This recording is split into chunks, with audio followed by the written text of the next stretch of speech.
नमस्कार श्रोताओं, उत्तराखंड मुक्त विश्वविद्यालय के कम्युनिटी रेडियो हेलो हल्द्वानी में आपका बहुत स्वागत है। हेल्दी हल्द्वानी कार्यक्रम लेकर हम हाजिर हैं और आज हमारे साथ हमारे स्टूडियो में मौजूद हैं डॉक्टर अचिंत पंत, जो कि राजकीय मेडिकल कॉलेज और राजकीय सुशीला तिवारी राजकीय चिकित्सालय हल्द्वानी में ईएनटी डिपार्टमेंट में असिस्टेंट प्रोफेसर हैं। एमबीबीएस आपने किया है तमिलनाडु से और एमएस आपने किया है ईएनटी में इम्फाल मणिपुर से, और आप गोल्ड मेडलिस्ट भी रहे हैं। पिछले 6 सालों से आप यहाँ पर राजकीय मेडिकल कॉलेज में अपनी सेवाएं दे रहे हैं और 3 साल आपने इम्फाल में अपनी सेवाएं दी हैं। तो आज हम ईएनटी के पूरे दायरे को समझेंगे कि ईएनटी का दायरा कितना है, उससे जुड़ी हुई कौन कौन सी बीमारियां होती हैं और उनके क्या क्या लक्षण होते हैं। और फिर हम बाकी डिटेल में आपको दोस्तों फिर से हम आपको सुनाएंगे, बहुत सारे एपिसोड्स आपके लिए लेकर आएंगे। तो डॉक्टर साहब, आपका बहुत बहुत स्वागत है हमारी स्टूडियो में, हमारे कार्यक्रम में। धन्यवाद मैडम। सबसे पहले तो मैं हेलो हल्द्वानी और उत्तराखंड ओपन यूनिवर्सिटी का तहे दिल से धन्यवाद करता हूँ कि आपने मुझे मौका दिया कि मैं यहाँ आऊँ और आपके समक्ष अपनी बात प्रस्तुत करने का एक मौका आपने दिया, तो इसके लिए बहुत बहुत धन्यवाद जी सर, हम तो चाहते हैं कि हमारी जो जितना भी समुदाय है, कम से कम हल्द्वानी शहर में जो हमें लोग सुन रहे हैं, वो कम से कम जागरूक हो पाएँ और आप लोगों तक बहुत क्रिटिकल केस ना पहुँचे, लोग जागरूक बने अपने हेल्थ इश्यूज को लेकर। तो आप लोग इतना ओपीडी से टाइम निकाल कर, आप लोगों को पढ़ाना भी होता है, ओपीडी भी देखनी होती है, उसके बावजूद भी आप लोग इतना वक्त निकालते हैं। हम अपने श्रोताओं की ओर से भी बहुत शुक्रिया अदा करते हैं। तो सर, अगर हम जानना चाहें, जैसे ईएनटी है तो अमूमन लोग ये समझ लेते हैं कि कान के डॉक्टर केवल ना, जी जी जी। तो किस तरह का परसेप्शन लेकर लोग पहुंचते हैं आपके पास में? जी मैडम, तो श्रोताओं को मेरा नमस्कार। तो मैं अपनी बात को शुरू करूँगा। देखिए, ये एक जनरल पब्लिक में एक भ्रांति है कि ईएनटी का डॉक्टर जो है वो मेनली कान का डॉक्टर है। तो एक बहुत बड़ी भ्रांति है जिसको मैं अपने स्पीच के माध्यम से थोड़ा बताने की कोशिश करूँगा। देखिए, ईएनटी एक बहुत विस्तृत सब्जेक्ट है जिसमें 3 हमारे डोमेन हैं। एक तो नाक, ई फॉर एयर, नाक, कान और गला। तो नाक, कान, गले के हमारे पास मतलब बहुत रोगी हैं। मतलब हमारे पहाड़ों को देख लिया जाए या हमारे मैदानी क्षेत्रों में देखा जाए तो हमारे पास रोगियों की कमी नहीं है। सबसे ज़्यादा अधिकता में हमारे पास कान के मरीज़ हैं। तो इसलिए ये शायद ये भ्रांति जनरल पब्लिक में है कि ये कान के ही डॉक्टर होते हैं, पर ऐसा नहीं है। हमारे पास गले के भी उतने ही मरीज़ हैं जितने कान के हैं, लेकिन बहुल्यता में हमारे पास कान के ओपीडी में करीबन 60 से 70% हमारे कान के मरीज ही पहुँचते हैं, कान की समस्याओं को लेकर पहुँचते हैं। जी। तो सर, क्या क्या है मुख्य जो बीमारियां हैं कान से जी। जुड़ी हुई? तो कान की अगर बात करें मैडम, लक्षण प्रमुख 5 लक्षण होते हैं कान की बीमारियों के। पहला तो यह है कि सबसे ज़्यादा जो है, कान से मवाद का आना, सुनाई ना होना, चक्कर आना, कान में सीटी बजना अथवा कान में दर्द होना। तो ये हमारे 5 प्रमुख लक्षण हैं जिनकी वजह से मरीज़ हमारे तक ओपीडी वगैरह में आते हैं। तो उस लक्षणों के बेसिस पे हम लोग ये डिसाइड करते हैं कि मरीज़ किस बीमारी से ग्रसित है, तो उसी प्रकार उसका इलाज किया जाता है। जी। तो ये इक्विपमेंट सर क्या क्या होते हैं इनको जांचने के लिए? मैडम, ओपीडी में जनरली हम लोग कान के लिए एक ओटोस्कोप होता है हमारे पास।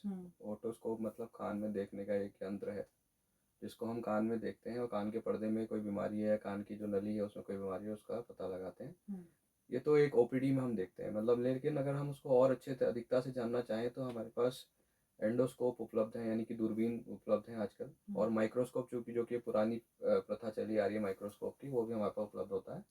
तो हम कान को और अच्छे से बीमारी की और उसकी ज़्यादा जानकारी लेने के लिए हम दूरबीन या माइक्रोस्कोप का इस्तेमाल कर सकते हैं। उसके अलावा फिर हमारे पास जैसे सुनाई की दिक्कत है तो सुनाई के लिए हमारे पास विभिन्न प्रकार के टेस्ट होते हैं, जैसे प्योर टोन ऑडियोमेट्री जिसमें एक टेस्ट है। और उसके अलावा बच्चों में जैसे बच्चा पैदा हुआ और नहीं सुन रहा है तो उसको पता करने के लिए भी हमारे पास आजकल टेस्ट मौजूद हैं जिसको ओएई या बैरा के नाम से जाना जाता है। अच्छा। तो ये हमारे पास विभिन्न प्रकार तो के पेरेंट्स टाइम पे आपके पास पहुंच जाते हैं वैसे बच्चों को लेकर? मैडम, ऐसा होता है कि बच्चा तो पैदा हुआ तो बोलेगा नहीं, क्योंकि जब तक वो सुनेगा नहीं तो बोलेगा भी नहीं। लेकिन ये है कि एक ये है 2 साल तक अगर बच्चा आपके 50 शब्दों की वोकैबुलरी अगर उसकी बन रही है, इसका मतलब वो नॉर्मल है। लेकिन 2 साल तक अगर वो कुछ नहीं बोलता है, मामा पापा जैसे शब्द भी नहीं बोल रहा है, तो इसका मतलब वो एक अलार्मिंग सिग्नल है, खतरे की घंटी है कि आप माँ बाप को अब सतर्क हो जाना चाहिए और डॉक्टर को दिखाना चाहिए। लेकिन क्या ये 2 साल से पहले नहीं मालूम चल सकता, क्योंकि बहुत लंबा बिल्कुल पीरियड चल हो सकता जाता है है मैडम। अगर आप ज़्यादा अलर्ट हैं तो? विदेशों में जैसे लंदन वगैरह, इंग्लैंड में, अमेरिका में, जर्मनी में ये लोग रूटीन स्क्रीनिंग रखते हैं मैम इसका। अच्छा। स्क्रीनिंग मतलब जैसे ही बच्चा पैदा हुआ, जैसे हम लोग बाकी चीज़ें टेस्ट करते हैं, उसी प्रकार से कान में एक ओएई नामक जांच होती है, बेरा नामक या ओएई नामक जांच होती है, जो जी। बस जिसका एक छोटा सा प्रोब होता है, हमारे कान के हेडफोन की तरह एक प्रोब होता है जो कान में लगा दिया जाता है। उससे हम लोग कुछ रिकॉर्डिंग्स रीड कर लेते हैं, अगर वो रिकॉर्डिंग्स आ रही हैं इसका मतलब बच्चा सुनेगा। अच्छा।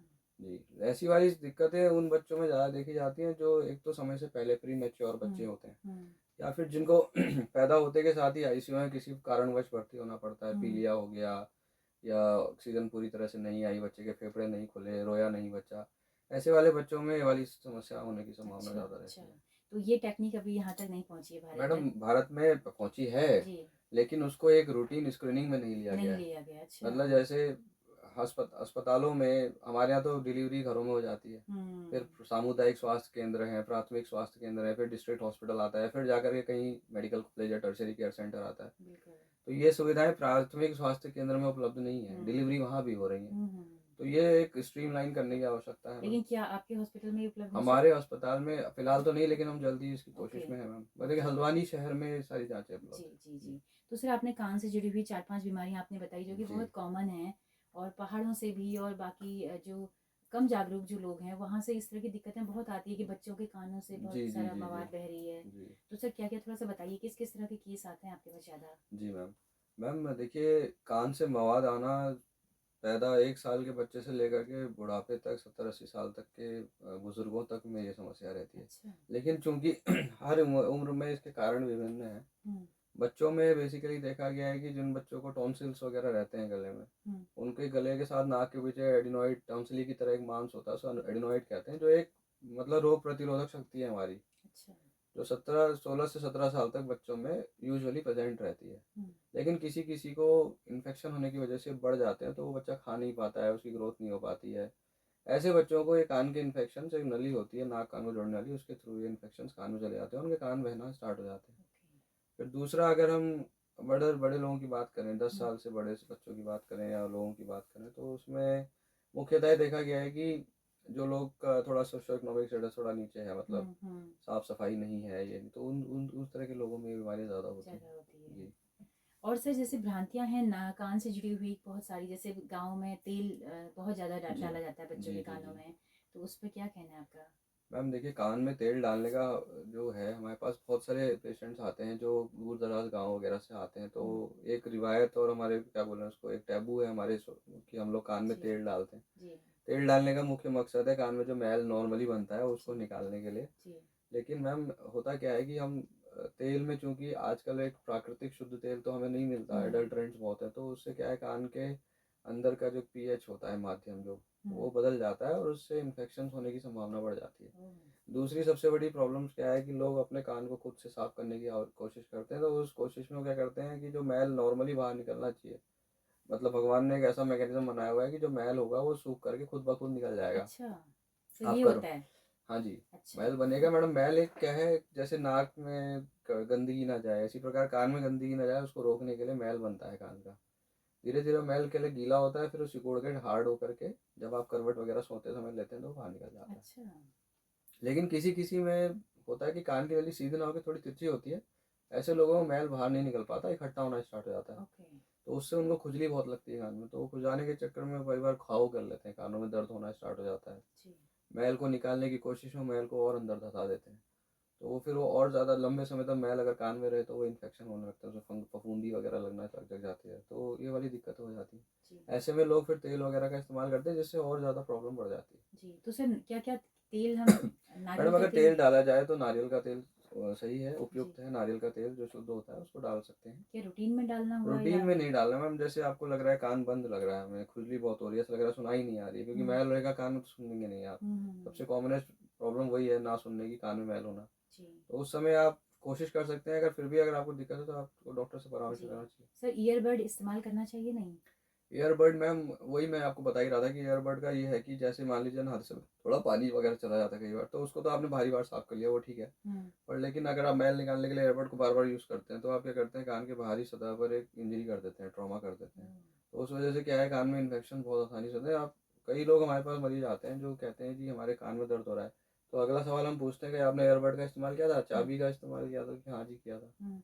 अच्छा, चाबी भी लगाते हैं लोग तो? चाबी भी लगाते हैं, बच्चे तो पेंसिल भी डालते हैं, पेन भी डालते या हैं। लकड़ी किसी ने डाल दी, कुछ भी जी, जी, मतलब। जी, जी। तो उससे क्या घाव हो जाता है ना, घाव में फिर इन्फेक्शन होना बहुत आसान रहता जी, है मैम। जी, जी। जी। और सर कई बार सीटी ऐसी आती है कान से, वो की हाँ, वजह से। सीटी भी आती है मैम, सीटी के भी बहुत कारण हैं। हुँ, सबसे बड़ा कारण तो बीमारी होती है जो कान बहने की बीमारी है, उसमें सीटी बजती है कान में। उसके अलावा जो लोग नॉइज़ पॉल्यूशन से बहुत ज़्यादा ग्रसित हैं, जैसे जो फैक्ट्रियों में काम कर रहे हैं या ट्रैफिक पुलिस वाले लोग हैं, तो ऐसे लोगों को क्या होता है, धीरे-धीरे कान की सुनने की क्षमता, उनकी नसें जो हैं कान की, वो कमज़ोर होने लगती हैं। ओह! उस कमज़ोरी के कारण क्या होता है कि कान में सीटियाँ बननी स्टार्ट हो जाती हैं, जी। जो उनको स्वतः ही प्रतीत होने लगती हैं। हुँ, तो अगर उस बाहर वाले इंसान को नहीं पता चलेगा, लेकिन उन पेशेंट को खुद में, मरीज़ को खुद पता चलेगा कि उनको एक कान में सीटी बज रही है। हुँ। तो ऐसे मुख्यतः इसका कारण ये है कि कान की नसों कमज़ोर होना। बाकी और भी कारण है, मध्य कान में भी होते हैं, तो वो हम टेस्ट वगैरह द्वारा पता लगा लेते हैं। जी, जी, जी। जी। सर तो और क्या-क्या है कान से? जैसे पर्दा कई बार कान का फट जाता जी है, मैडम, हाँ। ये तो जो कान बहने का जो समस्या है मेनली उन्हीं उनमें है जिनमें कान में पर्दे में सुराख हो जाता है या फिर उनके कान की हड्डियाँ गलने लगती हैं। तो 2 प्रकार की बीमारियाँ हैं इसमें, तो साधारण टाइप की जिसमें कान के पर्दे में केवल सुराख होता है, जिससे कई बार पानी, यदि आप नहाने चले गए, आप तैरने चले गए, तो कान में पानी की और मवाद बनने लगेगा। दूसरे प्रकार की बीमारियाँ जो बहुत ही लो सोशियो इकोनॉमिक स्टेटस में होती है या फिर दूर-दराज गाँव में लोग होते हैं, उनको होती है, जिनके बचपन से कान बहरे होते हैं। उसमें क्या है, कान के अंदर की हड्डियाँ गलने लगती हैं, अच्छा, तो एक लगातार एक मवाद बनने लगता है। तो ऐसे मरीजों का इलाज तो केवल ऑपरेशन है। जी। और पर्दे में सिर छेद वाले पेशेंट्स का भी इलाज ऑपरेशन है, लेकिन अगर वो ना भी कराना चाहें तो एकदम इमरजेंसी नहीं होती। कुछ समय ठहर के, 3-4 महीने ठहर के भी करा सकते जी, जी। हैं। जी। सर हाल में एक मेडिकल स्टोर में मैं गई थी, तो वहाँ पे एक महिला आई थी, जी। तो उन्होंने कहा, तो वो जो मेडिकल स्टोर वाले डॉक्टर थे, उन्होंने कुछ एक पेंसिल नुमा कुछ था, उससे चेक किया, तो उन्होंने कहा कि आपका कान का पर्दा फटा हुआ है। जी, बिल्कुल, तो सर हाँ। वो इतना एडवांस टेक्निक मुझे लगा कि जी बड़ा मैडम, ये अच्छा-सा पेन है। आता है। जी, एक पेन के आगे एक टिप होता है, कैमरा लगा होता है पेन के टिप जी, में, जी। उसको कान में डालते हैं, वो आप मोबाइल में अपने देख सकते हैं उसको। जी, जी। मोबाइल में आपको पर्दा दिख जाएगा, उसमें आप छेद हो जाएगा। छेद होने की वजह से एक तो कान बहना शुरू हो जाता है। हुँ, दूसरी समस्या सबसे बड़ी है सुनाई का कम हो जाना। अच्छा। सुनाई का कम हो जाना, छेद का एक स्तर इतना बड़ा हो जा रहा है, एक लेवल पे जब छेद इतना बड़ा हो जाए कि सुनाई आपकी कम हो जाए। तो वो छेद बढ़ते रहता है। जी मैडम, वो इन्फेक्शन बार-बार उसमें होता रहेगा और छेद का साइज़ बढ़ता तो चला बेहतर जाता है। होगा कि हम वक़्त पे उसका ऑपरेशन जी, वक़्त कराएँ। पे ऑपरेशन कराएँ, ताकि ये है कि सुनाई उतनी कम ना हो, क्योंकि एक समय ऐसा आएगा कि सुनाई इस लेवल की, आपकी नसें भी कमज़ोर हो जाएँगी सुनाई की। जी, तो सुनाई की नसें यदि कमज़ोर हो जाएँ तो फिर ऑपरेशन कराने का कोई फ़ायदा उसमें नहीं रहता। ओके। जी। तो मतलब सर कितना जैसे मालूम चल जाए, तो 1 हाँ, साल, तो 2 मैम साल उसके के लिए अंदर? ऑडियोमेट्री वग़ैरह हम करते हैं। जी, कान की सुनाई की जाँच होती है। उससे हमें सुनाई का स्तर पता चल जाता है, किस लेवल पे सुनाई कम है। जी। उससे हम लोग असेस कर लेते हैं कि नसें कमज़ोर हैं या केवल पर्दे के कारण सुनाई कम है। ओके, अगर केवल पर्दे के कारण सुनाई कम है, तो तो पर्दा हम ऑपरेट रिपेयर करके। कर देंगे तो सुनाई बढ़िया हो जाएगी। जी, जी, जी। लेकिन अगर नसें कमज़ोर हो गई एक बार, फिर हम जी। पर्दा भी रिपेयर कर दें तो कोई फ़ायदा नहीं है जी, उसमें। जी, जी, जी। जी। तो सर पर्दा क्या होता है? कोई झिल्ली होती है जी कुछ मैम, ये या? झिल्ली है। जी। ये जब हम माँ के पेट में होता है बच्चा, तो उसका डेवलपमेंट हो रहा होता है। हुँ, तो 3 प्रकार की लेयर से पर्दा बनता है। उसकी मोटाई करीबन 0.1 mm होती है। जी। तो ये पर्दा इतना पतला होता है कि पानी की झिल्ली, एक झिल्ली, पन्नी की झिल्ली जैसा होता है कि जब अच्छा। उसमें आवाज़ टकराएगी तो वो वाइब्रेट करता है। ओह! उसके वाइब्रेशन के कारण क्या होता है, कान के अंदर छोटी-छोटी 3 हड्डियाँ होती हैं। हुँ, वो हड्डियाँ वाइब्रेट करती हैं और उससे हमें सुनाई फिर आता है। हुँ। यदि ये पर्दा में छेद हो जाए, तो वाइब्रेशन की जो प्रॉपर्टी है खत्म हो जाएगी। वाइब्रेट नहीं करेगा, अंदर की हड्डियाँ नहीं हिलेंगी, तो सुनाई कम हो जाएगी। तो हम नया पर्दा लगा देते हैं, जिससे वापस मैकेनिज़्म शुरू तो हो सर जाता है। वो किस चीज़ का होता है नया पर्दा, मतलब वही कुछ? मैम वो शरीर के द्वारा यहाँ पर एक मांसपेशी होती है, उस मांसपेशी के ऊपर एक कवरिंग होती है, एक फेशिया होता है, उस फेशिया से हम लेते हैं, वो लगभग पर्दे जैसा ही होता है। अच्छा, उसे पर्दे की जगह हम लोग लगा देते हैं ओके, और फिर उसके 3-4 हफ्ते, 4 से 6 हफ्ते के भी द्वारा दोबारा से पर्दा पूरी तरह बन जाता अच्छा। है। जी। तो बहुत आश्चर्य भी होता है देखकर कि मतलब दिमाग से ही कुछ लेना है और जी, वही जी, यहीं लगा पर से देना लेते हैं, लगा है। देते हैं मैम। तो श्रोता जो हमारे सुन रहे होंगे बहुत ज़्यादा जागरूक हो रहे होंगे कि क्या-क्या होता है, क्योंकि हम अमूमन जानते नहीं हैं, जानकारी उतनी नहीं जी, होती जी। है कान के प्रति ये कि। जानकारियाँ कम है मैम, क्योंकि कान बिल्कुल, एक बहुत ही सूक्ष्म एरिया है। बिल्कुल। फिर हम कान, नाक और गले की बीमारियों को उस तरह से बीमारी के तौर पे बीमारी भी जैसा नहीं नहीं लेते मानते हैं। हैं। जी ऐसा मैडम। लगता है कि किडनी में कुछ हो गया तो चलो गले में दिक्कत हो गई, हार्ट में कुछ हो गया। लेकिन इसका थोड़ा-सा ये है कि लेकिन कम। मैम देखिए, ऐसा भी है, जो ये मैंने आपको दूसरी टाइप की असाधारण, मतलब अनसेफ टाइप बीमारी बताई। एक तो पर्दे में छेद की बात करी मैंने, जी। एक मैंने आपको बताया है कि हड्डियाँ गल रही हैं। जिन लोगों की हड्डियाँ गलती हैं, वही सामने अगर आपके पड़ोस में ब्रेन रखा हुआ है, मस्तिष्क है, तो हड्डियाँ गलते-गलते इन्फेक्शन मस्तिष्क से जाता है, हुँ। मेनिंजाइटिस बहुत कॉमन है। ओह! तो लोग आईसीयू तक भी पहुँच जाते हैं कई बार, अच्छा। सिर्फ़ कान के बहने की वजह से। जी, तो इसको एक लाइटली ना लें, मेरा श्रोताओं से बस एक ही अनुरोध है, इस चीज़ को आप बिल्कुल लाइटली ना लें, ये जी। बहुत ड्रेड बीमारी है। बिल्कुल सर कान बहना एक अच्छी बात नहीं है। बिल्कुल सर, आपके पास जो ओपीडी में आते हैं पेशेंट, उसमें से कितना फीसद हैं जो पहाड़ों से हैं या वही हाँ लो इकोनॉमिक सोशल जी जो मैम, बैकग्राउंड बेसिकली है? यहाँ सुशीला तिवारी में एवरेज ओपीडी हमारी करीबन 150 लोग तो हैं मैम पर डे, हम्म, जिसमें से करीबन 80 से 100 मरीज दूर दराज पहाड़ों और लोकल से आते हैं। जी। और बाकी हल्द्वानी लोकल के भी लोग हैं। हम्म, और ज़्यादातर ये देखा गया है कि ये जो कान की समस्या है ये ज़्यादातर उन्हीं लोगों में देखी जी जाती तो है। सर क्या कमी क्या साफ है, सफाई वजह की क्या बहुत है? आवश्यकता है मैम। जी। जिनको बार बार सर्दी जुकाम वगैरह लगता है उनको कान के पर्दे में दिक्कत आती है, क्योंकि नाक और कान को जोड़ना एक नली की मैंने आपको बात बताई, बिल्कुल। उसी नली के थ्रू जो है नाक से या गले से इन्फेक्शन कान में जा सकते हैं, तो उस वजह से पर्दा धीरे धीरे कमज़ोर होते होते पर्दे में छेद हो जाता है। ओहो, तो ये साफ़ सफाई का बेहद ख्याल करें। जी। फिर उसके अलावा फिर अगर हम दूसरे डोमेन की बात करें, नाक की बात करें थोड़ा, बिल्कुल। एलर्जी की समस्या बहुत कॉमन है हमारे देश जी में। जी बिल्कुल। 80% मरीज नाक के केवल एलर्जिक राइनाइटिस नामक बीमारी लेकर के आते हैं, जिसमें उनको प्रमुखतः लक्षण होते हैं लगातार छींकों का आना, जी सर दर्द होना, नाक बहना, आँखों में खुजली, कान में गले में खुजली। जी। तो ऐसे लोगों को जिनको बार बार एलर्जी की समस्या होती है उनको धीरे धीरे कान के पर्दे कमज़ोर होने चले जाते हैं, ओह, सुनाई कमज़ोर होती है और पर्दे में सुराख होने की समस्या भी बढ़ जाती है। ऐसे ही लोगों को फिर साइनसिस में भी सूजन वगैरह शुरू हो जाती है, जिसको हम साइनोसाइटिस कहते हैं, जी। जिसको आम भाषा में साइनस की बीमारी हम लोग कहते हैं, नजला जिसे कहेंगे। नज़ला जिसको जी कहते हैं। जी जी हाँ जी। जी। तो तो सर ये तो जैसे बौर अगर आ रहे हैं तो उस वक्त पे तो बहुत जी ज़्यादा जी हो जी जाता बिल्कुल, है। आम का बौर आना, हम्म। धान की कटाई होना, हम्म। उसके अलावा बरसात और गर्मियों का जो ट्रांजिशन टाइम होता है अच्छा। उस समय होना। जी। इसमें भी दो प्रकार के मरीज होते हैं जिनको पूरे वर्ष भर सिम्टम रहते हैं, हम्म। और किसी किसी को केवल मौसम के बदलाव के सीजन। दौरान सीजनल होता है। तो ये हम्म। दो प्रकार के मरीज होते हैं, तो उनका अलग अलग से ट्रीटमेंट किया जाता है। जी। तो सर जेनेटिक है इसमें से कुछ? जी मैडम, ये एलर्जिक राइनाइटिस नामक बीमारी जेनेटिक ही होती है। तो ये बेसिकली 17% लोगों में जिनको एलर्जी है हम्म। उनको साथ में अस्थमा भी पाया जाता है। अच्छा। तो वो मिस डायग्नोस हो जाता है, मतलब डॉक्टर, वो पेशेंट सोचते हैं कि हम नाक के ही डॉक्टर को दिखाएं तो हम ठीक हो जाए, लेकिन उनके सिम्टम्स में उनको इतना इम्प्रूवमेंट नहीं मिलता है, क्योंकि उनको साथ में छाती में अस्थमा भी अस्थमा है। भी चल रहा जी है। बिल्कुल। दोनों जेनेटिक बीमारियां हैं। तो ये मेरा एक सजेशन होगा श्रोताओं को कि अगर जी आपको एलर्जिक राइनाइटिस है जी तो आप साथ में अपने अस्थमा या टीबी के जी डॉक्टर से या जी चेस्ट फिजिशियन को भी अपना एक परामर्श लें साथ में, जी जी जी। क्योंकि तो सर अस्थमा कई इसके बार, अलावा फिर और 17% के अलावा और बाकी लोग बाकी लोगों को या तो प्योरली अस्थमा होता है या प्योरली एलर्जिक राइनाइटिस होती है, अच्छा। तो उसका ट्रीटमेंट उससे हिसाब से चलता है। कई लोग सिम्टम वाइज हो जाते हैं, पर एक चीज़ ये है कि एलर्जी जड़ से नहीं जाती है। देखिए, जड़ से तो नहीं जाती है, क्योंकि हम्म। एलर्जी एक बार होती है तो वो ब्लड में होती है। और आनुवांशिक में देखें, जेनेटिकली देखें तो कुछ लोगों को एलर्जी होने की संभावना ज़्यादा होती है, जिनके पेरेंट्स को एलर्जी थी हम्म। या जिनके भाई भाई बहनों को एलर्जी है या परिवार में जिसको एलर्जी है, ऐसे लोगों को बाद में पैदा होने के बाद एलर्जी होने की संभावना बढ़ जाती है। और जीवन शैली से सर जुड़ा हुआ मसला है ये? जीवन शैली से पॉल्यूशन। बिल्कुल जुड़ा है मैम, थोड़ा साफ सफाई का ख्याल इसमें भी ज़रूरत है। घर में जो साधारण एलर्जन हम देखें, जैसे जाले होते हैं घर में लगे हुए, दरियाँ हमारे घरों में होती हैं, कारपेट कालीन वगैरह, हम्म। उसकी जो धूल होती है। पिलो है हाँ जी, या? धूप अगरबत्ती हम लोग मंदिरों वगैरह में जलाते हैं। हम्म। उसके अलावा छौंका वगैरह लगाते हैं किचन वगैरह में। हम्म। फिर दूब घास का बहुत इस्तेमाल किया जाता है हमारे मंदिरों में। दूब घास एक अपने में एक एलर्जन, उसमें एक प्रकार का फंगस होता है जो एलर्जन होता है। अच्छा।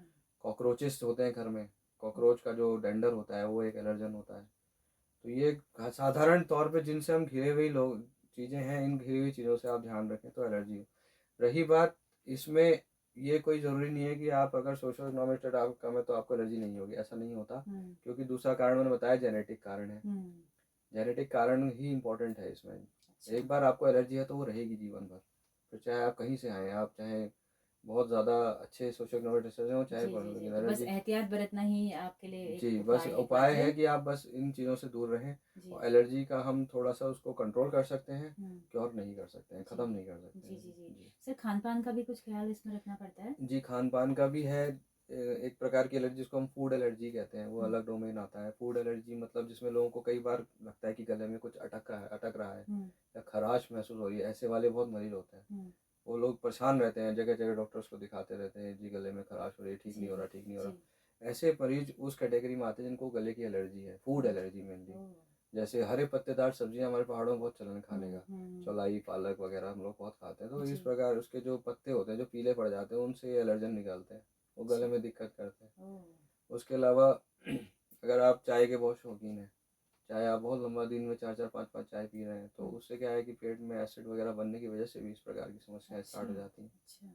तो ये फूड एलर्जी वाला कॉन्सेप्ट इसमें आता है। कई लोगों को अंडे से, कई लोगों को बैगन से एलर्जी पाई गई है। जी, जी। मतलब ये कॉमनेस्ट है, अदरवाइज बिल्कुल, फिर बिल्कुल।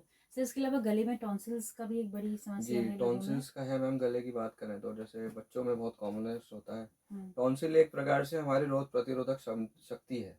अच्छा। मतलब ताकि हमारे बच्चों में, चूंकि अभी तक तो माँ के पेट से माँ की एंटीबॉडीज लेकर के बच्चा चल रहा है, लेकिन जब वो पैदा होता है, बाहरी एनवायरनमेंट से एक्सपोज होता है, तो उसको क्या होता है कि कुछ भी इन्फेक्शन होने की टेंडेंसी बढ़ जाती है। तो इसलिए टॉन्सिल्स भगवान ने दे रखे हैं कि आप उनसे बचाव हो जाए, कि अंदर कोई इन्फेक्शन ना जाए। अच्छा। तो टॉन्सिल अपना साइज बढ़ा लेते हैं, लेकिन इस बड़े साइज के कारण क्या होता है, बच्चा खा नहीं पाता, दूध नहीं पी पाता है, खर्राटे आने की समस्या बच्चों में हो जाती है।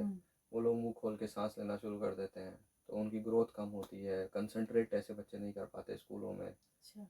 और कई बार क्या होता है कि टॉन्सिल्स का साइज बढ़ने से या नाक के पीछे एडिनॉइड का साइज बढ़ने से नली बंद हो जाती है कान नाक की, उससे उनको सुनाई देना कम हो जाता है थोड़ा सा। ओके। तो टीचर्स और माँ बाप डॉक्टर्स के पास आते हैं कंप्लेंट कि बच्चा क्लास में नहीं सुन रहा है। ओह!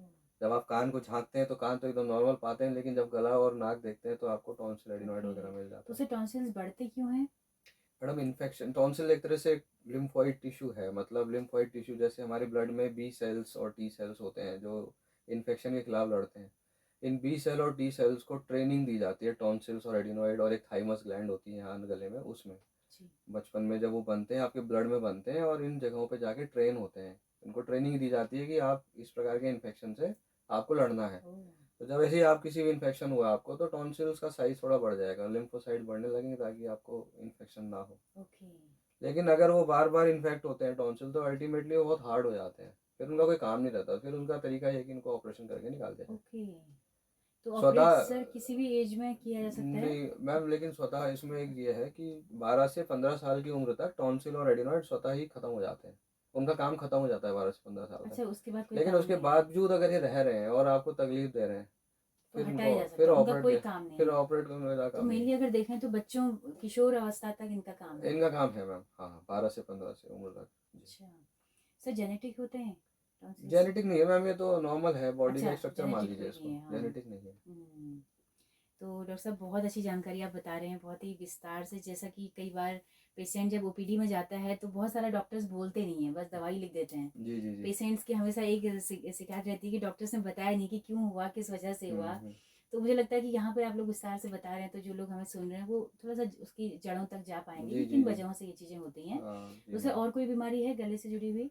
मैम गले से जुड़ी हुई वैसे तो हमने बात कर ली, फिर मुंह के छाले बहुत कॉमनली होते जी, हैं, जी, छाले बिल्कुल। हो जाना, जैसे सर हाँ, जीभ की जड़ में जीभ के जड़ में छाले बहुत होते हैं, होना। गाल में छाले हो जाते हैं, जीभ में भी हो जाते हैं। जी, सर वो उनका किस वजह प्रमुख से? कारणों में से सबसे प्रमुख कारण तो स्ट्रेस है मैम, तनाव का अच्छा, होना। सर बच्चों में कई बार होते हैं? बच्चों में जब होते हैं बच्चे क्योंकि बच्चों को आदत होती है बाहर का खाना खाने की, चिप्स वगैरह ये सब चीज़ें खाते हैं बच्चे। अच्छा, इस वजह से होता है। तो इसका प्रमुख कारण बताऊं मैम, एक तो स्ट्रेस होना, जो मतलब मेल्स एडल्ट्स में देखा जाता है। उसके अलावा विटामिन की कमी होना, विटामिन बी कॉम्प्लेक्स की कमी होना शरीर ओके, में, अच्छा। अनीमिया का होना, खून का कमी होना शरीर में, जिंक की डेफिशिएंसी, सेलेनियम जिंक वगैरह माइक्रोन्यूट्रिएंट की डेफिशिएंसी का होना। ओके। उसके अलावा और छालों का कारण होता है, जैसे तीखे दांत हैं, आपके दांत हुँ, बहुत तीखे हैं, आप बात कर रहे हैं, जीभ लड़ रही है दांत से, खाना खा रहे हैं, जीभ घस रही, घर्षण हो रहा है, उससे छाले बन जाना। जी। या फिर सिफिलिस नामक बीमारी है, उसमें छाले बनते हैं, ट्यूबरक्लोसिस में छाले बनते हैं, कैंसर्स में भी छाले बनते हैं। ओके। तो ये सब कारण है छाले होने के। जी, जी, जी। जी। तो बड़ी डायबिटिक नई भी होते हैं लोग, छाले उनको भी होते हैं। अच्छा, तो नई जानकारी ये है कि टेंशन से भी छाले होते हैं। टेंशन सबसे प्रमुख कारण है, कुछ और निकल के नहीं आएगा, आप सारे टेस्ट करा लेंगे लेकिन अच्छा, लेकिन तो सब उसकी नॉर्मल वजह आएगा। टेंशन होगी। तनाव बहुत बड़ा फैक्टर है। जी, सर इसका क्या लिंक होगा मतलब लिंक ये है छालों मैम, से? तनाव से ये होता है कि आपका पेट में एसिड का सिक्रीशन बहुत ज़्यादा होता है। हुँ, तो एसिड सिक्रीशन के कारण क्या होता है कि जो आपके जो खाने से आप पोषण तत्व, माइक्रोन्यूट्रिएंट्स और विटामिन आपको एब्जॉर्ब करने हैं, वो आप नहीं कर पाते। तो एक तरह से वो डाउन हो जाते हैं, तो छाले बन जाते हैं। ओके, जी। तो डॉक्टर साहब बहुत अच्छी जानकारी आपने दी नाक, कान और गले का। तो इन तीनों की सर नली वगैरह भी क्या आपस में जुड़ी है? जी मैडम, ये जैसे तीनों तीनों सिस्टम आपस में जुड़े हैं। जी, कान और नाक का संबंध यूस्टेशियन ट्यूब नामक एक नली होती है, उसके द्वारा होता है, और वही यूस्टेशियन ट्यूब नाक के पीछे और गला भी आपस में कम्युनिकेटेड है। तीनों सिस्टम एक दूसरे से जुड़े हुए हैं। जी। एक इन्फेक्शन, गले का इन्फेक्शन कान में भी जा सकता है, नाक का इन्फेक्शन कान में जा सकता है। जी जी। ये और सर ये एकदम दिमाग के पास में है तो क्या ब्रेन में भी ये इन्फेक्शन बिल्कुल जा मैम, सकते हैं? बिल्कुल। कान के जो इन्फेक्शंस होते हैं उनको ब्रेन में जाने की संभावना रहती है। उसके अलावा यहाँ चेहरे की नस कान के थ्रू जारी होती है। जी कई लोगों के चेहरे में तिरछापन आ जाता है कान की बीमारियों के कारण, जी। चेहरे में टेढ़ापन आ जाना। उसके अलावा कान के कारण इन्फेक्शन अगर कान के इनर वाले हिस्से में चला जाए तो चक्कर का आना, चक्कर बहुत कॉमन है। ओह, चक्कर को स्वतः लोग जाते हैं फिजिशियन या न्यूरो फिजिशियन या न्यूरो सर्जन के पास दिखाने, जी। लेकिन वो कोई कारण उसको ना ब्रेन में ना कोई कारण नहीं होने की वजह से फिर ओके। कान में पाए जाते हैं कारण। जी जी जी। सर नाक से खून आना भी एक बड़ी समस्या बिल्कुल है। मैम, बहुत बड़ी समस्या है। ये अधिकतर सर्दियों में देखा जाता है। सर्दियों में, गर्मी, अच्छा। सर्दियों में मतलब एडल्ट एज ग्रुप में सर्दियों में, और जी वैसे बच्चों में तो ये कभी भी हो सकता है। जी। रात को सोते सोते भी बच्चों के नाक से खून आ जाता है। अच्छा।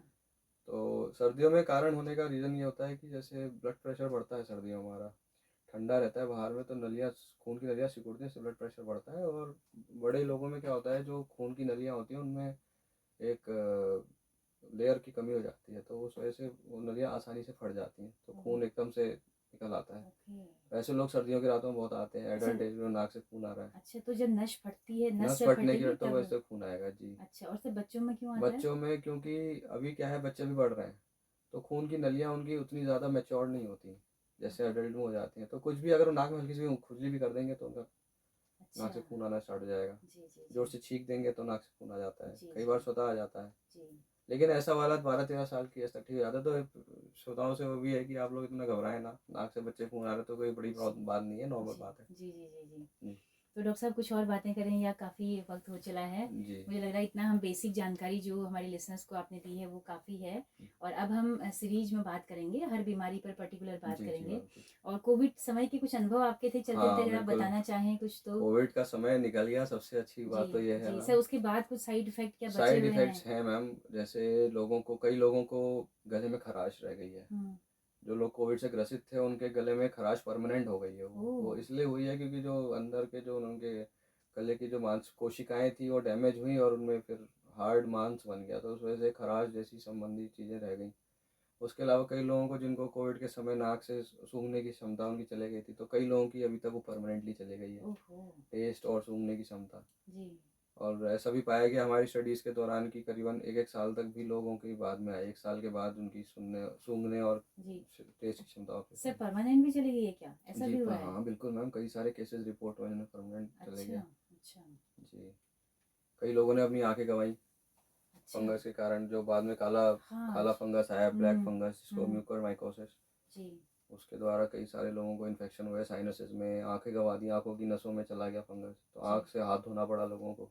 और नाक में भी सर ये हुआ ना? नाक का पूरा हड्डी गल गई अंदर, यहाँ तो पूरी काट के निकालनी पड़ी हमें।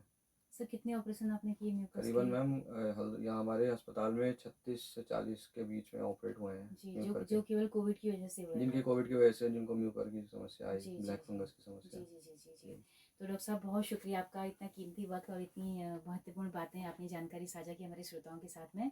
और उम्मीद करेंगे कि जल्दी ही, तो हर सोमवार मैं श्रोताओं आपको बता दूं कि हर सोमवार डॉक्टर साहब यहाँ पे आएंगे, तो हम लोग जल्दी ही फोन इन कार्यक्रम भी शुरू करेंगे ताकि आप सीधे डॉक्टर साहब से बात कर सकें। तो हर सोमवार कुछ नई जानकारी के लिए आप लोग तैयार रहें। डॉक्टर साहब बहुत शुक्रिया आपका। जी मैडम, थैंक यू। जी। तो दोस्तों आप सबका भी बहुत शुक्रिया। और अगर आप कहीं दूर दराज पहाड़ों में या देश के किसी भी हिस्से में इस रेडियो को सुनना चाहते हैं तो हमारे यूट्यूब चैनल के जरिए आप इन कार्यक्रमों को सुन सकते हैं। हेलो हल्द्वानी नाम से हमारा यूट्यूब चैनल है, फेसबुक पेज है, इंस्टा अकाउंट है। आपके फीडबैक का बहुत बेसब्री से इंतजार रहेगा। आपके फीडबैक से ही हमें मालूम चलता है कि अब हम क्या और आपको बेहतर दें। तो इसी के साथ डॉक्टर साहब के साथ में अपनी रेडियो मित्र सुनीता भास्कर को दीजिए इजाज़त। नमस्कार।